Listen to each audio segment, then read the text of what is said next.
Hello, Internet! This time, you're on your own. Good luck. Okay, look, I don't think I really have to introduce you to Gravity Falls because unless you've been living under a rock for the past 10 years, you know how amazing this series is. To this day, Gravity Falls is probably one of the most critically acclaimed and universally known cartoons in history. To say this show is the best cartoon under the Disney brand would be an understatement, and to say it's probably one of the greatest cartoons of all time wouldn't really be an exaggeration. I remember when this show first came out, it was one of the very few things that I would actually watch on Disney Channel, and I was tuning in on a weekly basis for every episode. The story and the community that this show was able to create in only 2 seasons is one of the greatest things I've ever seen. On top of that, the people who worked on this show would go on to create some of my favorite shows under the Disney brand, like The Owl House and Amphibia. And even though it's been almost 10 years since the show ended, the demand for new Gravity Falls content is at an all-time high. So much to the point where a lot of weird, and I do mean really weird, things have been happening. And I know it's Gravity Falls, weird is the whole point, but look, stick with me for a second. So today, I wanted to recap all the strange things going on in the Gravity Falls universe and give my thoughts as to what the future of this series could be.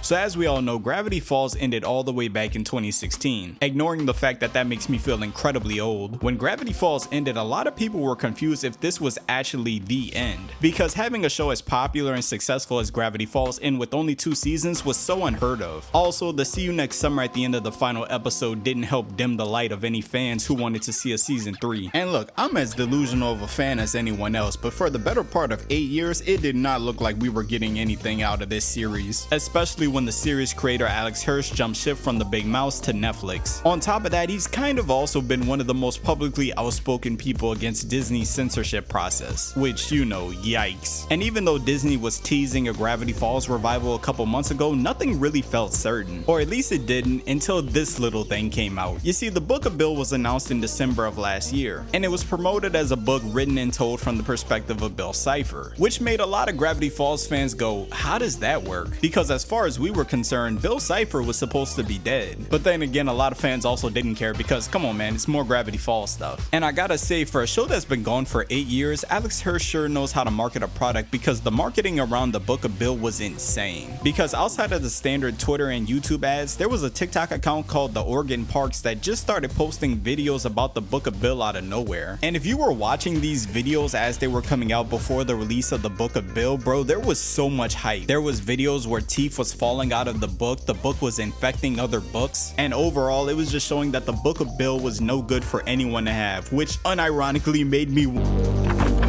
And I know I'm not the only one, because the week the book came out, it was like every Gravity Falls fan in existence came out of hiding. All I could see on any social media platform was people talking about this book and what they were anticipating to be in it. So best believe the day it came out, I hopped in my car, rode over to Target, picked up my online order, and got my book. I was a little mad because they only had the red version and I most definitely wanted the gold deluxe version, but it is what it is. And of course I had to celebrate on Instagram. But if I'm being honest, going into it, I wasn't really sure what the Book of Bill was about or who it was actually made for. Like, yes, the book looked amazing. That was one of the first things I realized when I picked it up. The dust jacket and the actual book cover is so well made and actually makes you feel like you're holding something from the Gravity Falls universe. But at the end of the day, if it was just going to be a one-off book, did it really deserve all the hype?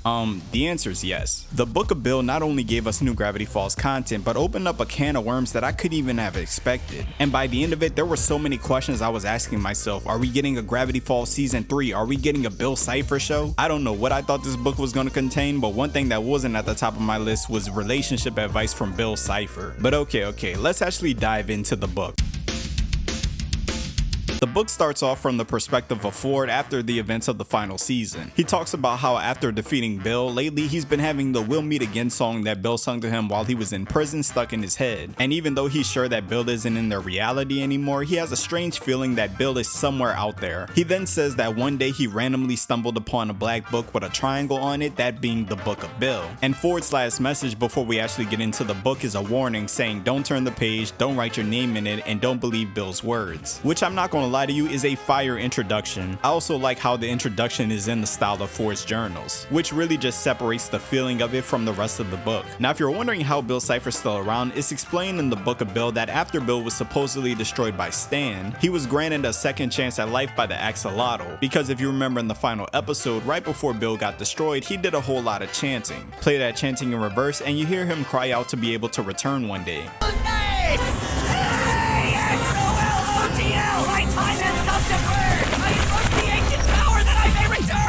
And I'm not gonna lie to you, knowing that this theory is no longer a theory and is confirmed canon just brings out so much joy in my inner film theorist. But after basically surviving death, Bill thought he cheated life and thought he had a second chance at starting up Weirdmageddon, only to find out that the Axolotl had a different plan for him. And you would think with a character as evil as Bill, he would get some type of insane punishment. Try interdimensional therapy, because the very next page shows Bill in a place called the Terror Prism, and they basically put your boy Bill Cipher in mandatory therapy. It's then explained that the only way Bill Cipher will get a second chance at life is if he completely reforms his ways. And probably the funniest bit of knowledge that we learned is that the Book of Bill is literally just Bill's arts and crafts book that he's been making while he's in therapy. And the whole reason we have it is because he's been trying to use it to get people to try to save him, which is honestly just such a satisfying fate for a character like Bill. Bill always felt like he was the cleverest person, he always felt like he was the smartest guy in the room, he always felt like he was the most important person in the universe. That's why even when he summoned the Axolotl before getting destroyed, he thought he was going to be able to scam his way right back into a second life. But now he's stuck in a situation where he only gets a second chance at life if he forgets about revenge, forgets about his twisted thoughts, and basically becomes a better person. Which I'm not going to say is impossible, but it looks like your boy is struggling. So I don't really see it happening. And once we get an explanation of what the Book of Bill actually is, it makes the pages in the book so much more cooler. Like I said before, there are pages that look like they came straight out of Forged Journals, but they also have pages that have insane analog horror visuals, pages that literally look like different magazines ripped together, and a bunch of more incredible art pieces that just look amazing. And obviously we get a really cool look into the mind of Bill Cipher, the narcissism, the delusion, and we even get some more info into his backstory. But in classic Alex Hirsch fashion, he does a great job answering questions while at the same time leaving new ones to be unanswered. And overall, the Book of Bill is just a really fun Gravity Falls piece to have. If you're a huge Gravity Falls fan, or if you're just mildly interested in the show, I would highly suggest you pick up a copy. I would definitely say it's one of my favorite things I bought this year.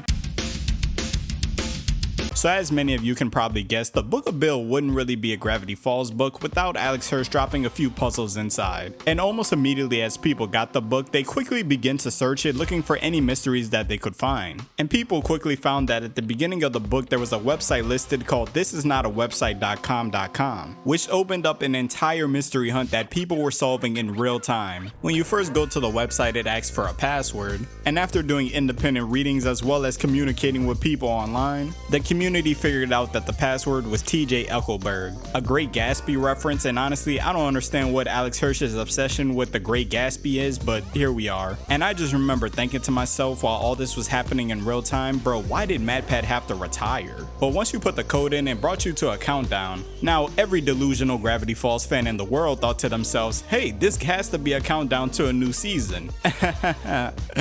It was not, because when the countdown finally hit 0, whatever thing we were imagining in our head was completely gone, as we all had to stare at a screen with Seuss saying that the website was broken holding cables. Now if you clicked on Seuss, he would have different dialogues, and occasionally if you clicked on him enough times, he would have Bill Cipher eyes with a little message. Eventually the little countdown that was by Seuss would hit 0, but rather than anything happening, it just started counting up. And I've heard people say this was a technical issue, they couldn't get the website to work. I don't believe that at all. Everything about the Book of Bill, from the advertisement to the release to thisisnotawebsite.com, has been so precise. I don't see in any world that Alex Hirsch planned to do this whole website mystery thing and there was a mistake. I genuinely believe that he just thought it would be funny to see if the whole fan base would wait on this website for 2 weeks. And you know, I can't really blame him, it is pretty funny. But finally, after about 2 weeks of waiting and no new information, Seuss finally put those cables together. And when he did, we were greeted with a whole new layout for the website. Now not only was the website working, but you were able to interact with it, being able to type in anything you want into McGucket's computer. And I'm not gonna lie, some of the things that were popping up were genuinely blowing my mind.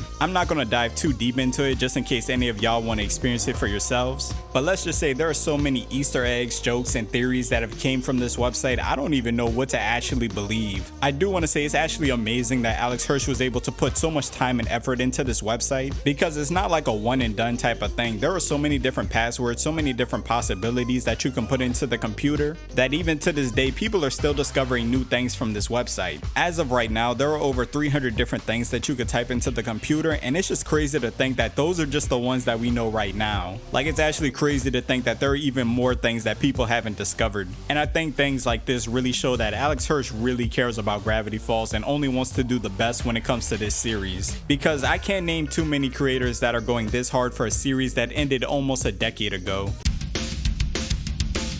So with everything that came from the Book of Bill, the number one question that a lot of Gravity Falls fans had on their mind was, are we getting another Gravity Falls series? Now, this doesn't necessarily mean are we getting a season 3, but a lot of fans want to know, are we just going to get a new Gravity Falls series in general? Maybe a Bill Cipher miniseries because the book expanded on its lore, or maybe a series following the Ford brothers and their adventures on the sea. If the Book of Bill showed anything, it showed that the love for Gravity Falls is still there, as if the show never stopped airing. So it's no doubt that a new series would see instant success. Well, to this day, there's still no actual confirmation on if we'll ever actually get a new Gravity Falls TV show or even a movie. And I know that all kinda sucks. But outside of the Book of Bill, there are some things that me and many other Gravity Falls fans have started to notice. And I'm not saying that these things confirm that we're getting something new from Gravity Falls, but it does make you ask some questions. The first thing is something I noticed a little while ago. I even made a TikTok about this. But if you go to season 2, episode 8 of Gravity Falls, the title of the episode is the same cryptic code from when the episode first aired almost 8 years ago. And you might be saying, okay, Corin, the title of the episode's weird. That's not really a revelation. Well, if you look at the title of the episode on any other streaming platform, the title of the episode is Weirdmageddon.